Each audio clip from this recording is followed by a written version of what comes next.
Easy Mad. Hello दोस्तों, मैं doctor Noman Sajid और आप सभी का स्वागत है इजी मेड पे। तो आज हम सब अपनी जनरल फिजियोलॉजी का जो टॉपिक पढ़ेंगे वो है सेलुलर फिजियोलॉजी। यानी इसमें हम सब ये देखेंगे कि सेल की फिजियोलॉजी कैसे काम करती है, सेल के क्या क्या कंपोनेंट्स होते हैं, उसके अंदर क्या क्या ऑर्गेनेल पाए जाते हैं। लेकिन आज के लेक्चर में जो हम सब देखेंगे, हमारा जो मेन फोकस रहेगा वो सेल मेम्ब्रेन पे रहेगा। सेल मेम्ब्रेन के क्या कैरेक्टरिस्टिक फीचर रहते हैं, सेल मेम्ब्रेन का स्ट्रक्चरल कंपोनेंट्स कौन कौन से हैं और सेल मेम्ब्रेन के क्या क्या फीचर्स हैं जो कि रहते हैं, ठीक है। और इसके बाद हम सब और फर्दर डिटेल में जाएंगे जो भी उसके स्ट्रक्चरल कंपोनेंट्स हैं। फिर हम सब धीरे धीरे पढ़ेंगे लिपिड्स के बारे में, कितने डिफरेंट टाइप्स ऑफ लिपिड्स पाए जाते हैं इस सेल मेम्ब्रेन में, उनके फंक्शंस क्या हैं। और फिर उसके बाद हम सब पढ़ेंगे प्रोटीन्स के बारे में, कितने डिफरेंट टाइप ऑफ प्रोटीन्स पाए जाते हैं इस सेल मेम्ब्रेन में, उनके फंक्शंस क्या हैं। फिर हम सब पढ़ेंगे कार्बोहाइड्रेट के बारे में, कितने डिफरेंट टाइप्स ऑफ कार्बोहाइड्रेट पाए जाते हैं इस सेल मेम्ब्रेन में और उनके फंक्शंस क्या हैं। तो चलिए आज का लेक्चर शुरू करते हैं। Cellular physiology. सेलुलर फिजियोलॉजी, तो ये जो आप डायग्राम देख रहे हैं ये सेल का डायग्राम है, एक एनिमल सेल का डायग्राम। ये क्या है? एनिमल सेल का डायग्राम, एनिमल सेल, ठीक है। तो ये ऐसे ही दे दिया गया कि एक पता होना चाहिए कि एक एनिमल सेल ऐसे दिखता है, इस टाइप से, ठीक है। तो आगे हम सब बढ़ते हैं। एक सेल होता क्या है? एक सेल को ये बोला गया है कि स्ट्रक्चरल और फंक्शनल यूनिट है सभी लिविंग ऑर्गेनिज्म का। मतलब यही बेसिक यूनिट है जो कि एक लिविंग ऑर्गेनिज्म की पूरी बॉडी को बना रहा है, और जो भी लिविंग ऑर्गेनिज्म में जितने भी फंक्शन हो रहे हैं उसका जो बेसिक यूनिट है वो सेल ही है। इसको यह भी कहा जाता है कि बिल्डिंग ब्लॉक ऑफ लाइफ। इसे बिल्डिंग ब्लॉक ऑफ लाइफ क्यों बोला गया है? हमारी बॉडी सेल से बनी है। सेल्स फर्दर किन चीजों से बने हैं? एलिमेंट, मॉलिक्यूल्स, एटम से। पर क्या एटम से हम सब कह सकते हैं कि लिविंग कैरेक्टरिस्टिक आ रहे हैं? नहीं। क्या एलिमेंट को देख के हम सब कह सकते हैं कि किसी में सिर्फ कुछ एलिमेंट्स प्रेजेंट है अगर कहीं पे, तो हम कह सकते हैं क्या ये लिविंग है? नहीं कह सकते। अगर हमने कुछ मॉलिक्यूल्स देख लिए तो क्या हम कह सकते हैं ये लिविंग है? लेकिन जो हम सब पहले कैटेगरी जो आती है जहां पे हम सब कहने लगते हैं कि हाँ ये चीज लिविंग है, वो होती है सेल। बहुत सारे एटम्स मिलके एलिमेंट बनाते हैं और ये एलिमेंट मिलके मॉलिक्यूल्स बनाते हैं, फिर ये मॉलिक्यूल्स अरेंज होके एक सेल बनाते हैं हमारी बॉडी में। इसीलिए इसको बिल्डिंग ब्लॉक ऑफ लाइफ कहा गया है। क्यों कहा गया? क्योंकि यही बेसिक स्ट्रक्चरल और फंक्शनल यूनिट है, यही बेसिक यूनिट है जिससे हम सब कहने लगते हैं हाँ लिविंग ये चीज है। और कोई भी लिविंग अगर चीज है तो उसके अंदर सेल होगा ही होगा, इसीलिए इसे बिल्डिंग ब्लॉक ऑफ लाइफ कहा जाता है। तो सेल को देख लेते हैं। A cell is the basic structural and functional unit of all living organism। सारे लिविंग ऑर्गेनिज्म का बेसिक स्ट्रक्चरल और फंक्शनल यूनिट है। स्ट्रक्चरल क्यों? क्योंकि सबसे छोटा लिविंग का स्ट्रक्चर अगर हम सब देखेंगे तो वो सेल ही होगा, और फंक्शन के बेसिस पे अगर सबसे छोटे स्ट्रक्चर पे जाएंगे तो वो सेल ही होगा, और इसीलिए इसको बिल्डिंग ब्लॉक ऑफ लाइफ कहा गया है। लाइफ का बिल्डिंग ब्लॉक है। अच्छा, तो हम सब जो आज जिस चीज पे हम सब फोकस करने वाले हैं सेल की, वो है हमारा सेल मेम्ब्रेन। हम सब इसकी कैरेक्टरिस्टिक देखेंगे, इसका स्ट्रक्चरल कॉम्पोजिशन देखेंगे और इसके फंक्शंस देखेंगे, इसके फंक्शनल फीचर। तो एक एक करके सबको देखते हैं। तो सबसे पहले इसके कैरेक्टरिस्टिक पे आते हैं। हमारा सेल जो रहता है, सेल मेम्ब्रेन जो रहती है वो बहुत थिन रहती है, प्लायबल रहती है और इलास्टिक रहती है। थिन का मतलब हुआ पतला, प्लायबल का मतलब बहुत फ्लेक्सिबल रहती है, इसमें फ्लेक्सिबिलिटी बहुत रहती है, और इलास्टिक का मतलब वो चीज जिसे अगर खींच ली जाए तो वो वापस अपने पोजीशन में आ जाए। तो सेल मेम्ब्रेन हमारी कैसी रहती है? थिन रहती है, प्लायबल रहती है यानी फ्लेक्सिबल रहती है, उसमें फ्लेक्सिबिलिटी होती है, कैसे भी मुड़ जाती है, ठीक है। और क्या रहती है? इलास्टिक इन नेचर रहती है, यानी अगर हम सब उसे खींच के दूर कर दें, काफी ऐसे खींच डालें तो वो वापस अपने शेप को मेंटेन कर लेगी, ठीक है। तो ये क्या तीन तीन फीचर्स है एक सेल मेम्ब्रेन के? थिन होना, पतला होना, प्लायबल होना, प्लायबल का मतलब फ्लेक्सिबल, और तीसरा क्या? इलास्टिक होना। अच्छा, इसकी थिकनेस कितनी होती है ह्यूमन बींग्स में? एक सेल मेम्ब्रेन की जनरली रेंज क्या रेंज में वेराई करती है? 7.5 नैनोमीटर से लेके 10 नैनोमीटर तक हो सकती है। कितनी हो सकती है थिकनेस? 7.5 नैनोमीटर से लेके 10 नैनोमीटर। और ये हमारा सेल मेम्ब्रेन है, ये क्या करता है? जो भी हमारे सेल के अंदर कंपोनेंट्स हैं उसको हमारे एक्स्ट्रा सेल्यूलर कंपोनेंट से सेपरेट करता है। जो भी हमारे सेल के अंदर फ्लूइड है उसे एक्स्ट्रा सेल्यूलर फ्लूइड से सेपरेट करता है। तो बेसिक कैरेक्टरिस्टिक में क्या क्या आ गया? हमारी सेल मेम्ब्रेन सबसे पहले थिन रहती है, पतली रहती है, प्लायबल रहती है। प्लायबल का मतलब होता है फ्लेक्सिबल। और तीसरा कैसी रहती है? इलास्टिक इन नेचर, मतलब अगर हम सब इसे खींच के थोड़ा लंबा कर दें तो वो वापस अपने शेप को मेंटेन कर लेगी सेल मेम्ब्रेन। ठीक है, और ये क्या करता है? इंट्रा सेल्यूलर और एक्स्ट्रा सेल्यूलर फ्लूइड को सेपरेट करता है। अब सेल मेम्ब्रेन के स्ट्रक्चरल कंपोनेंट पे आ जाते हैं। इसके स्ट्रक्चर में क्या क्या चीजें पाई जाती हैं? सबसे पहले हमारा लिपिड पाया जाता है, लिपिड के बाद हमारा प्रोटीन पाया जाता है और प्रोटीन के बाद हमारा कार्बोहाइड्रेट पाया जाता है। यही बेसिक इन्हीं तीन चीजों के अलग अलग फॉर्म्स रहते हैं जो कि इस सेल मेम्ब्रेन को बनाते हैं। और सेल मेम्ब्रेन का अगर हम सब कहें बेसिक फ्रेमवर्क तो वो फॉस्फोलिपिड की बाइलेयर से बनता है। यानी फॉस्फोलिपिड ऐसा लिपिड जिसमें फॉस्फेट प्रेजेंट है, उसकी दो लेयर्स अरेंज रहती हैं, वही उसका बेसिक ढांचा बनाती हैं एक सेल मेम्ब्रेन का। फिर बाकी सब चीजें उसमें प्रेजेंट रहती हैं। ठीक है, तो स्ट्रक्चरल कॉम्पोजिशन में हम सब देखें, composed mainly of lipids and proteins with small amount carbohydrates. Carbohydrates भी होते हैं लेकिन कम अमाउंट में होते हैं हमारे।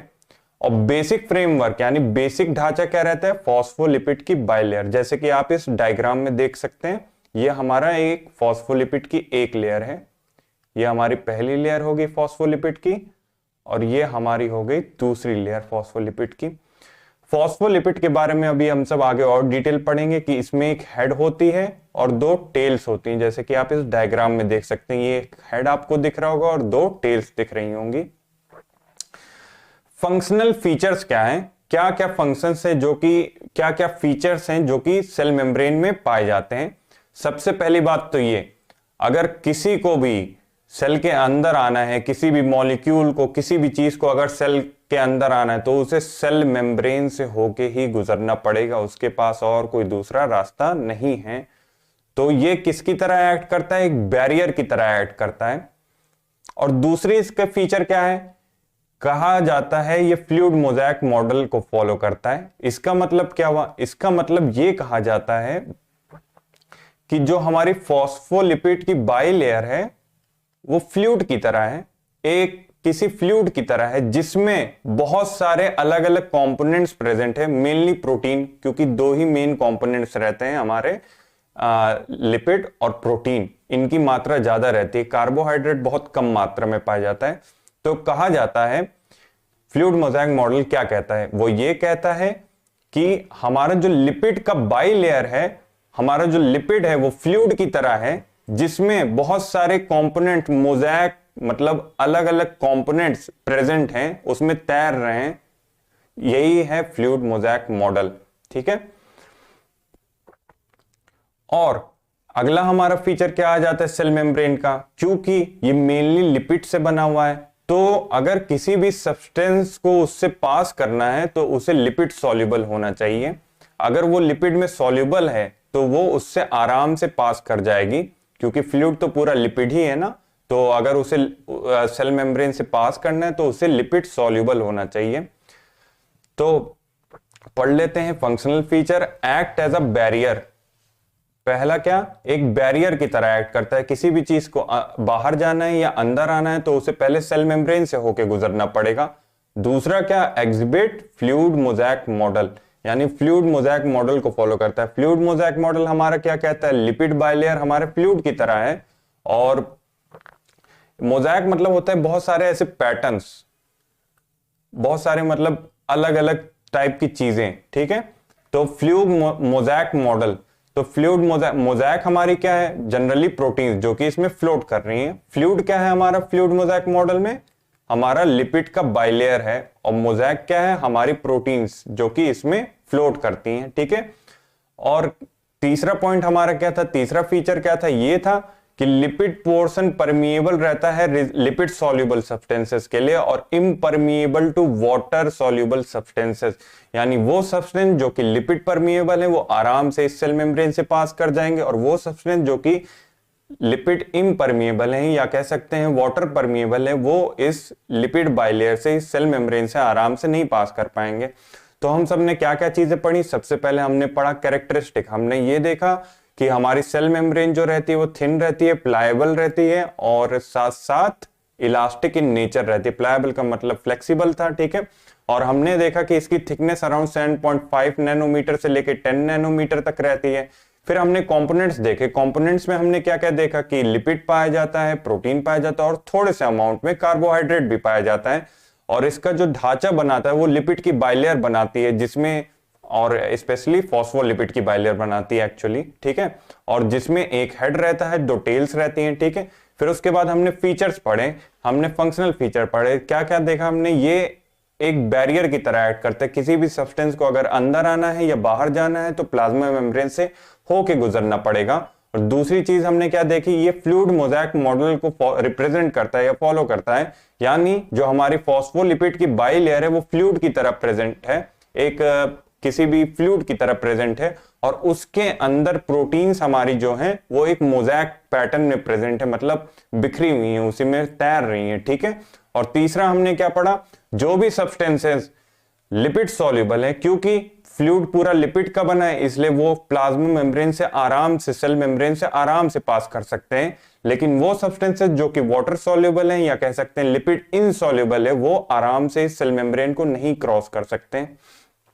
तो इतनी चीजें हमने पढ़ ली सेल मेम्ब्रेन के बारे में, उसकी कैरेक्टरिस्टिक, उसके स्ट्रक्चरल कॉम्पोजिशन और उसके फंक्शनल फीचर्स। अब हम सब स्ट्रक्चरल कंपोनेंट्स पे और एम्फेसाइज करेंगे, उन पे और फोकस करेंगे और एक एक करके पढ़ेंगे। सबसे पहले हम सब पढ़ेंगे लिपिड, लिपिड के बाद हम सब पढ़ेंगे प्रोटीन और प्रोटीन के बाद हम सब पढ़ेंगे कार्बोहाइड्रेट। तो अपने पहले टॉपिक पे आ जाते हैं, lipid of cell membrane. Lipid of cell membrane, जो हमारा सेल मेम्ब्रेन है अगर मास के हिसाब से देखा जाए तो 40% उसमें लिपिड प्रेजेंट रहता है, यानी सेल मेम्ब्रेन का टोटल 40% कंपोनेंट किससे बना हुआ है, लिपिड से बना हुआ है, कॉन्स्टिट्यूट अबाउट 40% ऑफ मेम्ब्रेन मास, ठीक है। और हमारे लिपिड्स अलग अलग टाइप के रहते हैं, एक सिंगल कैटेगरी का लिपिड नहीं प्रेजेंट रहता है पूरी हमारी सेल मेम्ब्रेन में। वो कौन कौन से हैं, टोटल 3 कैटेगरीज हैं। सबसे पहले हमारा है फॉस्फोलिपिड, दूसरा हमारा है कोलेस्ट्रॉल और तो तीसरा हमारा है स्फिंगोलिपिड्स। कौन सी वो 3 कैटेगरीज हैं, सबसे पहला हमारा फॉस्फोलिपिड जो कि बाइलेयर में अरेंज रहता है, ठीक है। और दूसरा हमारा क्या है, कोलेस्ट्रॉल, और तीसरा हमारा क्या है, स्फिंगोलिपिड्स। तो सबसे पहले देखते हैं फॉस्फोलिपिड के बारे में। फॉस्फोलिपिड हमारा क्या करता है, जैसे कि हमने पीछे फ्लूइड मोज़ेक मॉडल देखा, उसमें क्या था, फॉस्फोलिपिड हमारी बाइलेयर बनाता है। फॉस्फोलिपिड में होता क्या है, फॉस्फोलिपिड में एक हाइड्रोफिलिक हेड होता है, कुछ इस तरीके से, जैसे आप इस डायग्राम में देख सकते हैं। ये सेल मेम्ब्रेन, ये फॉस्फोलिपिड्स हैं, ये फॉस्फोलिपिड्स हैं। क्या होता है, एक हाइड्रोफिलिक हेड होता है और एक दो हाइड्रोफोबिक टेल्स होती हैं। हाइड्रोफिलिक मतलब वो सब्सटेंस जो कि पानी से प्यार करे, जो कि जिसको पानी से कोई दिक्कत नहीं है, और हाइड्रोफोबिक मतलब वो सब्सटेंस जिसे पानी से बहुत दिक्कत हो। यानी बीच में, अगर बीच वाले पार्ट को देखें तो ये किस नेचर का हुआ, क्योंकि टेल तो बीच में प्रेजेंट रहती है ना, दोनों टेल्स जो रहती हैं, और हाइड्रोफिलिक वाला पोर्शन तो बाहर की तरफ प्रेजेंट रहता है। ये एक्स्ट्रा सेलुलर और इंट्रासेलुलर की तरफ हमारा हाइड्रोफिलिक वाला पोर्शन प्रेजेंट है, एक्स्ट्रा सेलुलर और इंट्रासेलुलर की तरफ। लेकिन जो बीच में लेयर बन रही है वो कैसी बन रही है, हाइड्रोफोबिक, यानी पानी से दूर भागने वाली, उसे पानी नहीं पसंद है बीच वाली लेयर को। तो मान लो अगर कोई सब्सटेंस है जो कि लिपिड सॉल्युबल है तो वो आराम से इसे पास करता हुआ पूरा चला जाएगा। लेकिन कोई सब्सटेंस है जो कि वाटर सॉल्युबल है तो इसे आराम से नहीं पास कर पाएगा। क्यों, क्योंकि बीच वाली जो मेजर लेयर बन रही है वो कैसी नेचर की है, हाइड्रोफोबिक नेचर की है, उसे पानी बिल्कुल नहीं पसंद, या पानी में सॉल्युबल सब्सटेंसेस बिल्कुल भी नहीं पसंद। तो ये हमने पढ़ लिया फॉस्फोलिपिड। दूसरी हमारी लिपिड की जो कैटेगरी आती है वो है कोलेस्ट्रॉल। ये बहुत लार्ज अमाउंट में प्रेजेंट रहता है। फॉस्फोलिपिड के अलावा जो दो चीजें प्रेजेंट रहती हैं वो है कोलेस्ट्रॉल और दूसरा है स्फिंगोलिपिड। कोलेस्ट्रॉल तो हमारा लार्ज अमाउंट में प्रेजेंट रहता है, लेकिन स्फिंगोलिपिड हमारा कम अमाउंट में प्रेजेंट रहता है, और स्फिंगोलिपिड हर सेल में नहीं पाया जाता है। ठीक है, कोलेस्ट्रॉल हर सेल में पाया जाता है। कोलेस्ट्रॉल हमारा लार्ज अमाउंट में प्रेजेंट रहता है। इसका काम क्या है? इसका ये काम है कि ये परमिएबिलिटी और फ्लूइडिटी को बना रखे, ये तरलपन को बना के रखे, ये उसकी फ्लूइड नेचर को बना के रखे, और परमिएबल चीजें इसके थ्रू पास हो सके, इसको रेगुलेट करता है कि चीजें इसके थ्रू जा सके सेल मेम्ब्रेन के थ्रू। अगला हमारा क्या कैटेगरी है? स्फिंगोलिपिड। ये कम पाया जाता है और ज्यादातर ये कहां पाया जाता है? ये पाया जाता है हमारे नर्व सेल्स में। स्फिंगोलिपिड यानी वो लिपिड है जो कि मेनली हमारे नर्व सेल्स में ही पाया जाएगा। ऐसे नॉर्मल सेल्स में आपको स्फिंगोलिपिड नहीं देखने को मिलेगा। इसका क्या काम रहता है? स्फिंगोलिपिड्स का काम रहता है हमारे नर्व सेल्स को प्रोटेक्ट करना और सेल की सिग्नलिंग करना। ठीक है, ये कहां पाया जाता है? नर्व सेल में। तो हमने लिपिड की कौन सी 3 कैटेगरीज देखी? सबसे पहले हमने फॉस्फोलिपिड देखा जो कि बाइलेयर में अरेंज रहती है, और इसमें एक हाइड्रोफिलिक हेड रहता है और एक 2 हाइड्रोफोबिक टेल रहती है एक फॉस्फोलिपिड में। ऐसी 2 लेयर्स टोटल फॉस्फोलिपिड की अरेंज रहती हैं। फिर दूसरा हमने देखा कोलेस्ट्रॉल। कोलेस्ट्रॉल ज्यादा मात्रा में प्रेजेंट रहता है और इसका क्या काम है? फ्लूइड नेचर को बनाए रखना और चीजें परमिएबिलिटी बनाए रखना, मतलब चीजें इससे आर पार जा सकें और फ्लूइड नेचर बना रहे, ये कोलेस्ट्रॉल का काम है। और तीसरा हमारा क्या था? स्फिंगोलिपिड। स्फिंगोलिपिड हमारा ऐसे नॉर्मल सेल्स में नहीं पाया जाते, ये कहां पे पाया जाता है? नर्व सेल्स में। इसका क्या काम है? नर्व सेल्स को प्रोटेक्ट करना और सिग्नलिंग करना, सेल की सिग्नलिंग में मदद करता है। ठीक है, properties given by lipids. In lipids की क्या प्रॉपर्टीज रहती हैं? सबसे पहला तो हमारा जैसे फॉस्फोलिपिड करता है स्ट्रक्चरल फ्रेमवर्क को बनाना। ठीक है, और जो कि हमारा कोलेस्ट्रॉल करता है, क्या करता है? फ्लूइडिटी बनाना और सेल्फ सीलिंग नेचर, यानी कि परमिएबिलिटी को रेगुलेट करना। उसी सेल्फ सीलिंग नेचर मतलब खुद को सील कर लेना या परमिएबिलिटी ज्यादा करना कम करना, ये कोलेस्ट्रॉल का काम है। ठीक है, तो हमने लिपिड वाले टॉपिक में टोटल क्या क्या बातें पढ़ी? हमने सबसे पहले देखा कि अगर हम सब मास के हिसाब से देखें तो 40% जो कंपोनेंट है प्लाज्मा मेम्ब्रेन का वो क्या है? लिपिड है। और लिपिड भी फर्दर 3 टाइप्स के होते हैं। सबसे पहले हमारा होता है फॉस्फोलिपिड, जिसमें एक हेड रहता है जो कि कैसा रहता है? हाइड्रोफिलिक रहता है, और 2 टेल्स रहती हैं जो कि कैसी रहती हैं? हाइड्रोफोबिक रहती हैं। और बीच वाला मेजर कंपोनेंट जो बनता है वो हाइड्रोफोबिक कंपोनेंट से बनता है। इसलिए प्लाज्मा मेम्ब्रेन हमारे लिपिड सॉल्युबल सब्सटेंसेस को आराम से जाने देती है, उनकी परमिएबिलिटी बढ़ जाती है, और लिपिड इनसॉल्युबल सब्सटेंसेस को नहीं जाने देती है। फिर दूसरा हम सब ने क्या पढ़ा? कोलेस्ट्रॉल। कोलेस्ट्रॉल ज्यादा मात्रा में पाया जाता है और इसका क्या काम है? फ्लूइड नेचर बनाए रखना और परमिएबिलिटी को रेगुलेट करना, परमिएबिलिटी ज्यादा करना कम करना, ये कोलेस्ट्रॉल का काम है। ठीक है, और तीसरा हमने क्या पढ़ा? स्फिंगोलिपिड। ये हर सेल में नहीं पाया जाता है, ये पाया जाता है हमारी नर्व सेल्स में। इसका क्या काम है? प्रोटेक्शन करना और सेल सिग्नलिंग में हेल्प करना। लिपिड के क्या क्या काम हो गए? एक सेल मेम्ब्रेन में लिपिड के क्या क्या काम हो गए? पहला तो मेजर ये काम हो गया कि बेसिक फ्रेमवर्क बनाना, जो कि हमारा फॉस्फोलिपिड बना रहा था। दूसरा काम हो गया फ्लूइड नेचर प्रोवाइड करना, जो कि मेनली हमारा कोलेस्ट्रॉल प्रोवाइड कर रहा था। तो हमारा लिपिड टॉपिक भी हो गया है।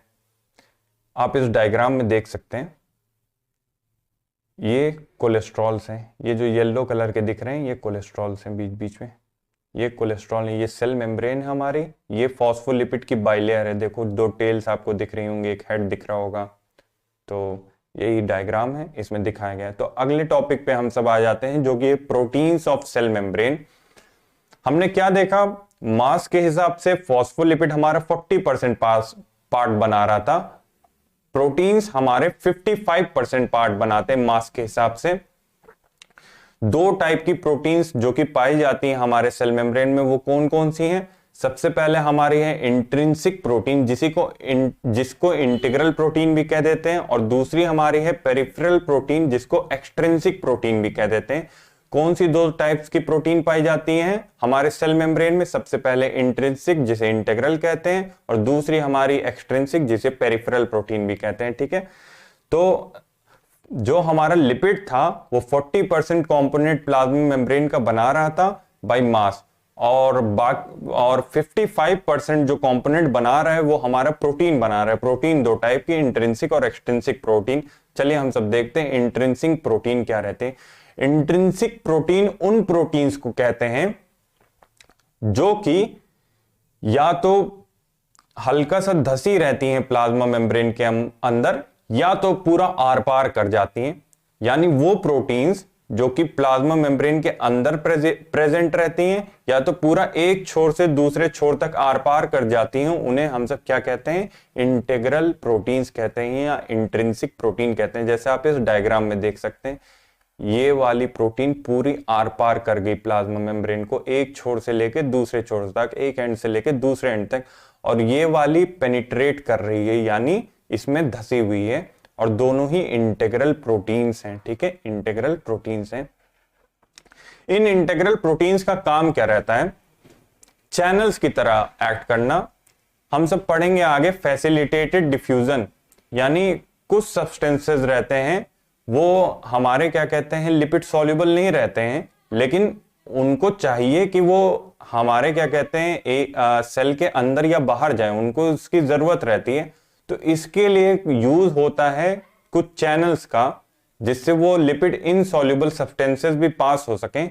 तो इन चैनल्स को बनाने का काम यही इंटीग्रल प्रोटीन करती हैं। ठीक है, और ये रिसेप्टर की तरह भी काम करती हैं। मान लो कोई भी क्या कहते हैं सिग्नल आ रहा है या कोई भी हार्मोन आया, तो कई बार ये रिसेप्टर की तरह भी काम करती हैं, कई बार ये एंजाइम की तरह भी काम करती हैं। ठीक है, और कैरियर वही चैनल बना के ये कैरियर का भी काम करती हैं। ठीक है, तो इंटीग्रल प्रोटीन देख ले रहे हैं। पेनिट्रेट और स्पैन द बाइलेयर, या तो पेनिट्रेट करेगी या तो स्पैन करेगी, यानी पूरा आर पार।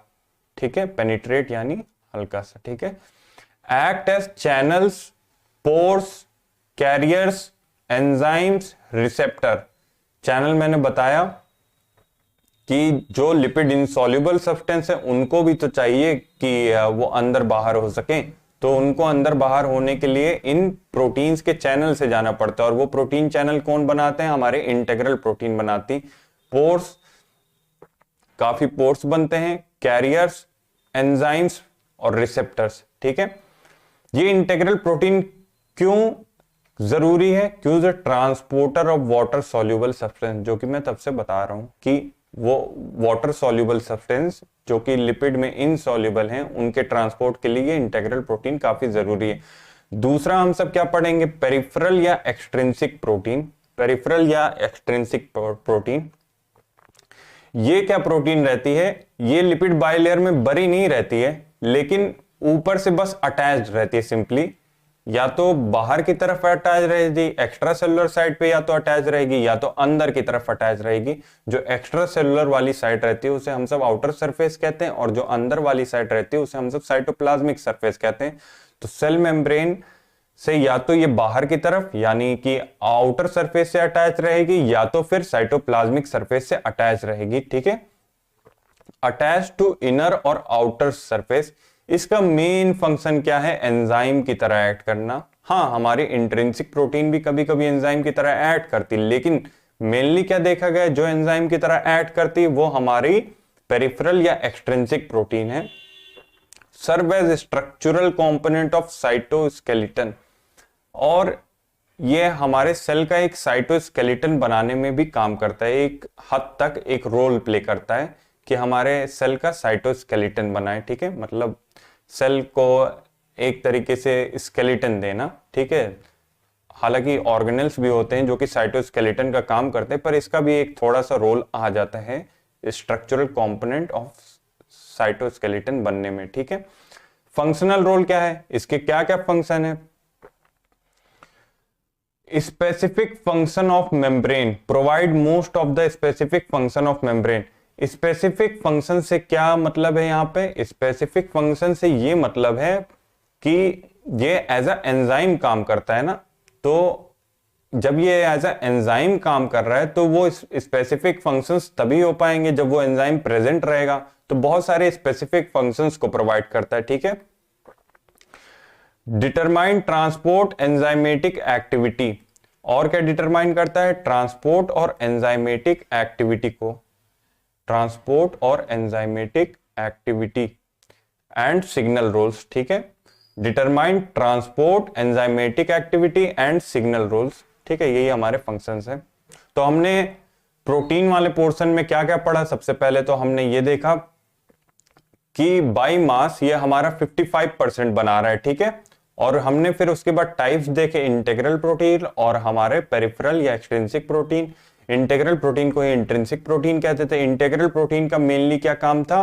ट्रांसपोर्ट करवाना जो भी क्या कहते हैं वाटर सॉल्युबल सब्सटेंसेस हैं, जो भी सब्सटेंसेस लिपिड में नहीं सॉल्युबल है उनका ट्रांसपोर्ट कराना, आदान प्रदान करवाना बाहर से अंदर या तो अंदर से बाहर। इसका मेन काम यही है इंटीग्रल प्रोटीन्स का, बाकी जो भी काम है वो होते रहेंगे।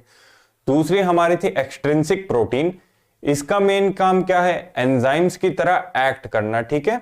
या तो ये आउटर सरफेस पे अटैच रहेगी या तो इनर सरफेस पे अटैच रहेगी। तो ओवरऑल अगर हम सब देखना चाहें तो हमारे सेल मेम्ब्रेन में जो भी प्रोटीन्स रहती हैं उनका दो ही मेन काम है। सबसे पहला तो ये एक चैनल की तरह एक्ट करना जिससे वाटर सॉल्युबल सब्सटेंसेस अंदर बाहर हो सके। दूसरा ये कि एंजाइम की तरह एक्ट करना और कुछ सेल के स्पेसिफिक फंक्शंस को अंजाम देना। यही हमारे दो मेजर फंक्शंस हैं प्रोटीन्स के हमारे सेल मेम्ब्रेन में। अब हम सब अपने अगले टॉपिक पे आ जाते हैं, कार्बोहाइड्रेट ऑफ सेल मेम्ब्रेन। अभी तक हम सब ने क्या देखा? सबसे पहले हमने सेल देखा था जिसमें हम सब ने सेल के बारे में जाना था, उसके कैरेक्टरिस्टिक जाने थे, उसके स्ट्रक्चरल कंपोनेंट जाने थे, उसके कुछ फंक्शनल फीचर्स देखे थे। फिर उसके बाद हमने स्ट्रक्चरल कंपोनेंट्स को और डिटेल में पढ़ना चाहा तो सबसे पहले हमने उसके लिपिड कंपोनेंट को पढ़ा। लिपिड की फर्दर हम सब ने कैटेगरी देखी थी जैसे कि फॉस्फोलिपिड।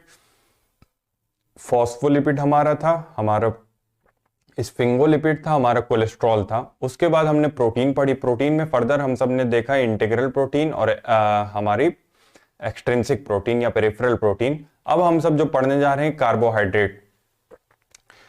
तो हम सब ने मास उन सब में भी देखा था, हमने फॉस्फोलिपिड हमने लिपिड में देखा था वो कितना मास बना रहा था सेल मेम्ब्रेन का 40%। और प्रोटीन में हमने देखा था वो कितना मास बना रहा था, हमारा 55% बना रहा था। और अब हम सब देखने जा रहे हैं कार्बोहाइड्रेट। ये मास बनाता है 3% ऑफ मास,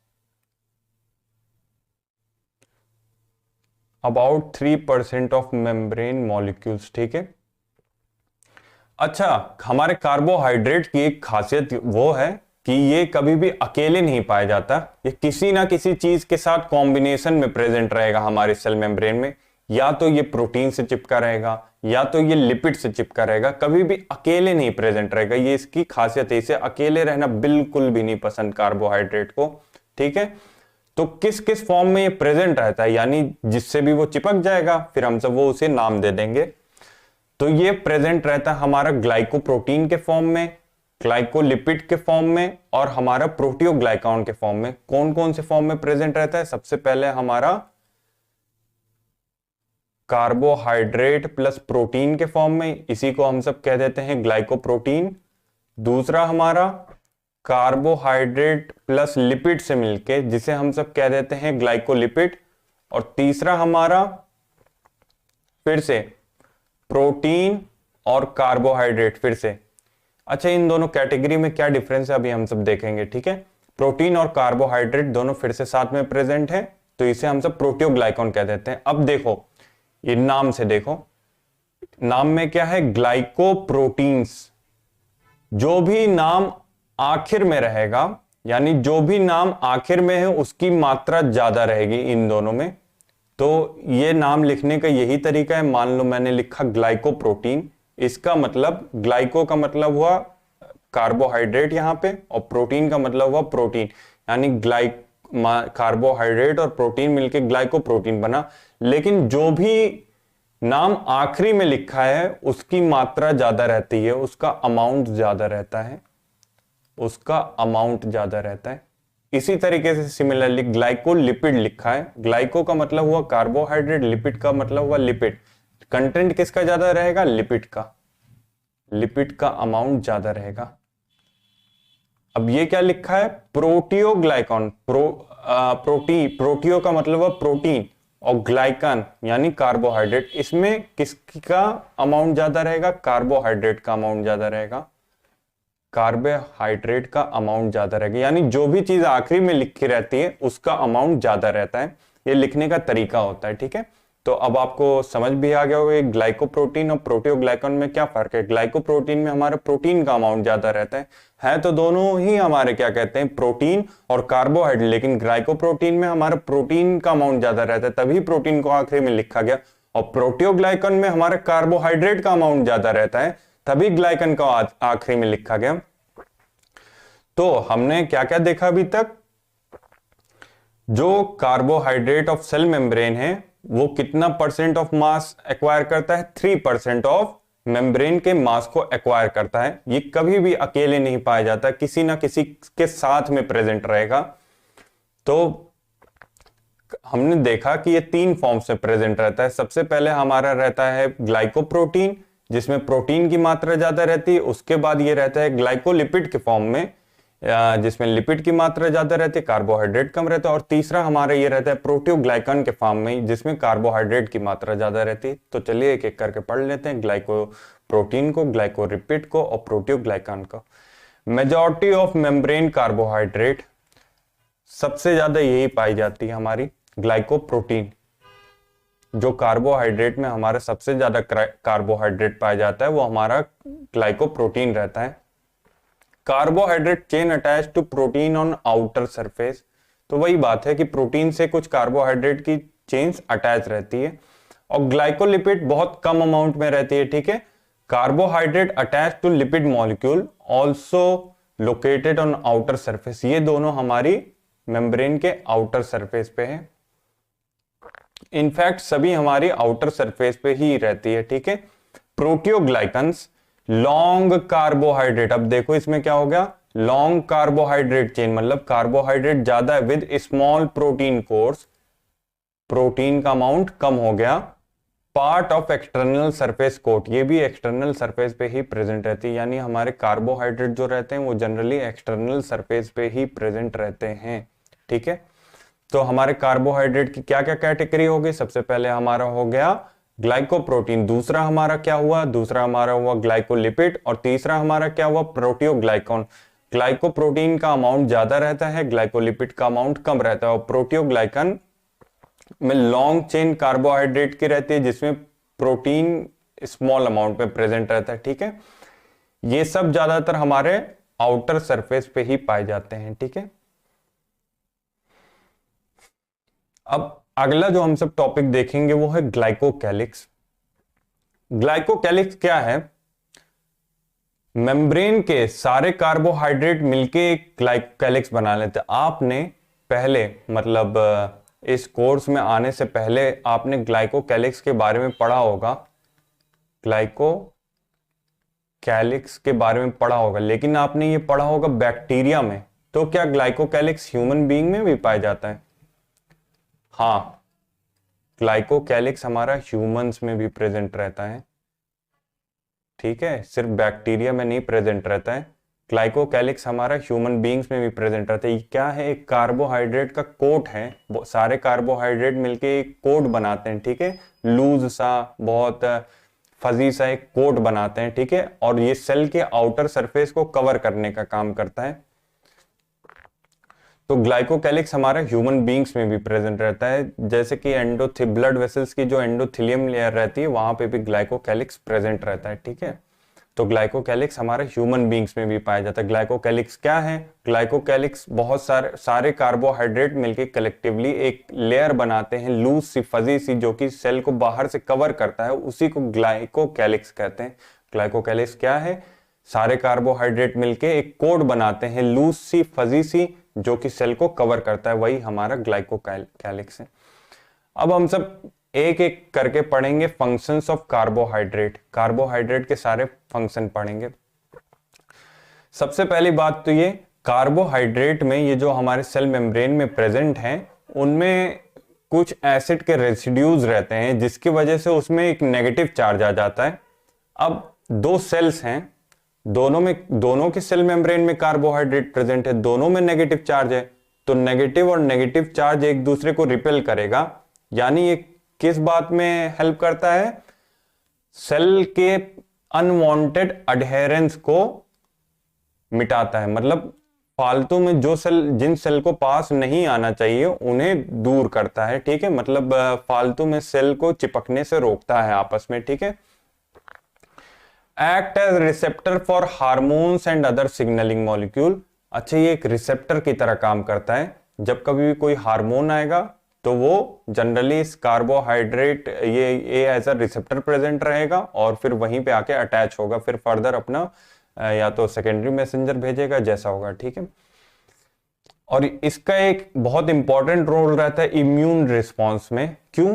क्योंकि यही जो हमारा कार्बोहाइड्रेट रहता है यही रिस्पॉन्सिबल रहता है हमारा सेल्फ और नॉन सेल्फ आइडेंटिफिकेशन में। यानी हमारे इम्यून सेल्स आएंगे, इसी कार्बोहाइड्रेट को चेक करेंगे और पहचानेंगे कि ये हमारे बॉडी का खुद का सेल है, ये बाहर का सेल है। इन्हीं कार्बोहाइड्रेट से अटैच होकर पहचानते हैं। ठीक है, अच्छा, अब क्या बात है कि important for cell to cell adhesion. अभी तो भैया मैंने कहा था कि क्या कहते हैं, इन पे नेगेटिव चार्ज रहता है जिससे क्या कहते हैं अनवांटेड अडहेशन को प्रिवेंट किया जाता है, सेल को दूर दूर भगाया जाता है। अब यहाँ पे बोल रहे हैं important for cell to cell adhesion. हाँ, ये बात सच है। असल में मान लीजिए एक सेल है और दूसरा सेल है और नेचर ये चाहता है कि दोनों आपस में चिपक के रहें, सेम टाइप के। तो एक सेल पे रिसेप्टर रहेगा और दोनों आपस में अगर मैच कर गए, यानी दोनों सेल को अगर साथ में रहना है तो सबसे पहले चेक होगा रिसेप्टर की मदद से कि क्या दोनों सेल साथ में रहने लायक है, क्या इन्हें साथ में रहना चाहिए। अगर ये मैच कर गए तो कुछ फोर्सेस जनरेट होते हैं जो कि उस रिपेलिंग फोर्स को ओवरकम कर जाते हैं, जो कि रिपेल हो रहा था ना नेगेटिव चार्ज को, उसे ओवरकम करके पास में आके चिपक जाते हैं। इन कार्बोहाइड्रेट का यहाँ पे क्या रोल हुआ? एक रिसेप्टर की तरह काम करना। तभी तो जब एक दूसरे को दोनों सेल रिकॉग्नाइज कर ले कि हाँ हम दोनों को तो साथ साथ रहना चाहिए, तो फोर्स लगने लगा। और फोर्स जब लगा तो वो जो नेगेटिव चार्ज की वजह से रिपेलिंग फोर्स था वो कैंसिल आउट हो गया, ओवरकम हो गया। तो इसके वजह से ये सब आसपास आ गए, एकदम अडहेशन हो गया, सेल टू सेल अडहेशन हो गया। जैसे हमारे कुछ सेल्स को चाहिए होता है कि वो आपस में चिपक के रहें, तो उसके लिए पहले रिसेप्टर्स की मदद से, जो कि कार्बोहाइड्रेट रहते हैं, उनकी मदद से चेक होता है कि हाँ क्या ये दोनों साथ रहने लायक हैं। अगर रहने लायक रहते हैं तो एक फोर्स एक्ट करता है जो कि दोनों को बहुत करीब ले आता है। ठीक है, help cells recognise each other during growth and repair. और ग्रोथ और रिपेयर के टाइम भी सेल्स एक दूसरे को पहचाने, उसमें भी मदद करता है। तो हम सब ने कार्बोहाइड्रेट में क्या क्या चीजें पढ़ी? हम सब ने सबसे पहले पढ़ा इसका कितना मास रहता है, 3% रहता है। और फिर हमने ये देखा कि ये कभी भी अकेले नहीं रहता है, किसी ना किसी के साथ में रहेगा। तो सबसे पहले हमने क्या देखा, ये इन द फॉर्म रहता है हमारा ग्लाइकोप्रोटीन के फॉर्म में। फिर उसके बाद हमने देखा ये रहता है in the form of glycolipid के फॉर्म में। और फिर हमने देखा ये प्रोटियोग्लाइकन के फॉर्म में रहता है। फिर उसके बाद हमने ग्लाइकोकैलिक्स पढ़ी, जो कि कार्बोहाइड्रेट बहुत सारे मिलके एक कोट बनाते हैं जो कि लूज और फजी सा रहता है और कुछ सेल्स को हमारी बॉडी में कवर करता है। जैसे कि मैंने एग्जांपल में क्या दिया था, हमारी ब्लड वेसल्स की जो एंडोथेलियल लेयर रहती है उसमें भी ग्लाइकोकैलिक्स प्रेजेंट रहता है। ठीक है, फिर फंक्शंस में हम सब ने एक एक करके पढ़ा। सबसे पहले हमने क्या फंक्शन देखा कि ये सेल्स को रिपेल करने में मदद करता है, और लेकिन साथ ही साथ जिन सेल्स को पास में आना चाहिए उनको पास लाने में भी मदद करता है हमारा कार्बोहाइड्रेट। ठीक है, और फिर उसके बाद अगला हमने फंक्शन क्या देखा, इम्यून रिस्पॉन्स में इसका बहुत रोल रहता है। यानी हमारे जो इम्यून सेल्स आएंगे वो क्या कहते हैं, इस कार्बोहाइड्रेट को चेक करेंगे और देखेंगे कि क्या ये हमारी बॉडी का ही सेल है। अगर हमारी बॉडी का सेल रहेगा तो उसे छोड़ देंगे, कहेंगे तुम मजे से रहो। लेकिन हमारी बॉडी का अगर सेल नहीं हुआ, उसी कार्बोहाइड्रेट को चेक करते हैं वो सब, तो फिर वो उस सेल को डैमेज कर देंगे। ठीक है, और फिर अगला हमने क्या फंक्शन देखा था कि ये रिसेप्टर की तरह एक्ट करता है बहुत सारे हार्मोन्स के लिए। हार्मोन आके इससे अटैच होगा और फिर फर्दर आगे उसे जो भी करना रहेगा सेकेंडरी मैसेंजर भेज के अपना काम करेगा, ठीक है। और फर्दर हमने क्या देखा, जब ग्रोथ और रिपेयर होती है तब भी सेल्स आपस में इंटरेक्ट करते हैं, ग्रोथ करते हुए, रिपेयर करते हुए, क्योंकि सेल्स को ये भी देखने रहता है ना कि मैं हद से ज्यादा ग्रोथ ना कर जाऊं कि पता चला कि बगल वाला सेल एकदम उसका कचूमड़ बन जाए, ऐसे इतना भी ग्रोथ नहीं करना। तो उसके लिए भी सेल आपस में इंटरेक्ट करते हैं, तो ये इसी कार्बोहाइड्रेट की मदद से इंटरेक्ट करते हैं। तो आज के लेक्चर में इतना ही। अगर आपको लग रहा है कि मैंने कुछ इजी वे में समझाया तो ज़्यादा से ज़्यादा इस वीडियो को शेयर करिए। Thank you very much. आज के लेक्चर में इतना ही।